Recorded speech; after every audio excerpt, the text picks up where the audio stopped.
পোস্তা বাজার মার্চেন্ট অ্যাসোসিয়েশনের সাধারণ সম্পাদক টিএমসি কর্মী বিশ্বনাথ আগরওয়াল কাটমানি অবৈধ সম্পর্ক জোর দখল করে ব্যবসায়ীদের ব্যবসা বন্ধ করে দেওয়ার সহ একাধিক অভিযোগ তুলে পোস্তা বাজার মার্চেন্ট অ্যাসোসিয়েশনের ব্যবসায়ীরা বৃহস্পতিবার সাংবাদিকদের সামনে তার বিরুদ্ধে সেক্রেটারি প্রদীপ কুমার জয়সওয়াল ও পোস্তা বাজার মার্চেন্ট অ্যাসোসিয়েশনের প্রাক্তন ওয়ার্কিং প্রেসিডেন্ট চন্দন চক্রবর্তী বলেন, বিশ্বনাথ আগরওয়াল নানা মহিলার সঙ্গে অবৈধ সম্পর্ক, যে কাউকে চমকানো উনি যেটা বলবে সেটাই ফাইনাল, বেশ কয়েকজনকে টাকাও দেয়নি, এমন অভিযোগ তুললেন বিশ্বনাথের বিরুদ্ধে চন্দন চক্রবর্তী সহ একাধিক ব্যবসায়ীরা। তবে আমরা প্রশাসনকে জানাবার পর ওর বিরুদ্ধে ব্যবস্থা নিয়ে সদস্যদের চাপে পড়ে ও ইস্তফা দিয়েছে।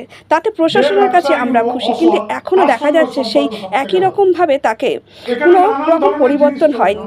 তবে এর পাশাপাশি তারা আরও অভিযোগ করেন, এখন এই সংগঠনের নতুন যিনি সভাপতি হয়েছেন শ্যামসুন্দর আগরওয়ালা, তিনিও এই একই রকম কুকাজ করছে।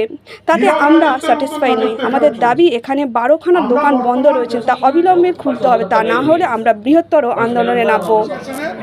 উনি জবরদস্তি সেক্রেটারি ছিলেন। আচ্ছা, ওনার কুকীর্তি নানান মহিলার সঙ্গে সম্পর্ক, যে কাউকে চমকানো, হ্যাঁ উনি যেটা বলবেন সেটাই ফাইনাল। আমার পেছনে কীভাবে চমকেছিল ও খুব ভালো বলতে পারবে। আরও অনেকে রয়েছে উপস্থিত যারা ডিপ্রাইভ ওনার দিক থেকে। তাই জন্যে যখন সবাই জানলো এইভাবে পোস্তা মার্চেন্টের অফিস, যেখানে জগদ্ধাত্রী পুজো হয়, যেখানে ভোগ রান্না হয়, সেইখানে একটা মেয়ের সঙ্গে দিনের পর দিন বসে নোংরামো, সর্বোপরি যেখানে উনি ক্যামেরাটা ঘোরানো থাকেন।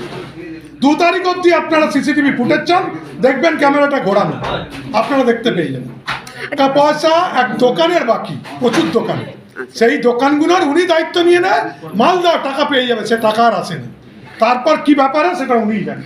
একটাই কথা বলছি, অনার্জিত এবং আগামী দিনে যে 12টা দোকান বন্ধ আছে, বা যাতে আর কোনো কিছু অসুবিধা না হয়, 12টা দোকানের কেন ইমিডিয়েট খুলতে হবে, যদি না করে কেন বন্ধ আছে রিটার্ন দিতে হবে, সেটা আমাদের কোনো জায়গায় পৌঁছাতে হবে। বিশ্বনাথ আগরওয়াল বললো, আমি আপনাদের টাকা দিয়ে দিব, কোনো চিন্তা করবেন না, কোনো টেনশনে যাওয়ার দরকার নেই। আর 4 বছর হয়ে গেল, বারবার আমি বিশ্বনাথ আগরওয়ালের কাছে রিকোয়েস্ট করছি, উনি উত্তর দিচ্ছেন না, শুধু সান্ত্বনা প্রাইজ দিয়ে পিছিয়ে যাচ্ছে। আজকে ব্যবসা পুরো বন্ধ হয়ে গেছে। উনি দোকান ওনার ছোটো ভাই প্রাক্তন মন্ত্রী সীতারাম ঘোষের ছোটো ভাই দোকান বন্ধ করে কোথাও উধাও হয়ে গেছে, এই জন্য আমরা খুঁজে পাচ্ছি।